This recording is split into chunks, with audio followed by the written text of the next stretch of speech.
ನಾಳಿಂದ ಬೆಂಗಳೂರಲ್ಲಿ ಸಾಮಾಜಿಕ ಶೈಕ್ಷಣಿಕ ಸಮೀಕ್ಷೆ ಇರುತ್ತೆ. ಜಾತಿ ಗಣತಿ ಸಮೀಕ್ಷೆಗೆ ಕೇವಲ 17,000 ಶಿಕ್ಷಕರ ನೇಮಕ ಆಗಿದೆ. ಸಮೀಕ್ಷೆ ಪೂರ್ಣಗೊಳಿಸೋದಕ್ಕೆ ಕನಿಷ್ಠ 2 ರಿಂದ 3 ತಿಂಗಳು ಬೇಕಾಗಬಹುದು ಅಂತ ಹೇಳಲಾಗ್ತಾ ಇದೆ.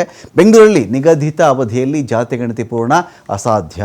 ಇವತ್ತು 17,000 ಗಣತಿದಾರರಿಗೆ ಅಂತಿಮ ಹಂತದ ತರಬೇತಿ ಇತ್ತು. ನಾಳೆಯಿಂದ ಮನೆ ಮನೆಗೆ ಭೇಟಿ ಕೊಟ್ಟು ಮಾಹಿತಿಯನ್ನು ಪಡ್ಕೊಳ್ಬೇಕಾಗತ್ತೆ. ಅವರು ಬೆಂಗಳೂರಲ್ಲಿ 32 ಲಕ್ಷ ಕುಟುಂಬಗಳಿವೆ ಎಂಬ ಅಂದಾಜಿದೆ. ಒಂದು ಕಡೆ ಪ್ರತಿ ಗಣತಿದಾರರಿಗೆ ತಲಾ 200 ರಿಂದ 300 ಮನೆ ಗಣತಿ ಮಾಡುವಂಥ ಗುರಿ ಇರುತ್ತೆ. ಇಲ್ಲಿ ಒಬ್ಬ ಗಣತಿದಾರ ಬಂದರೆ ಆತ 300 ಮನೆಗಳು ಅಥವಾ 200 ಮನೆಗಳನ್ನು ಕಂಪ್ಲೀಟ್ ಮಾಡುವಂಥ ಗುರಿ ಆತನಿಗಿರುತ್ತೆ.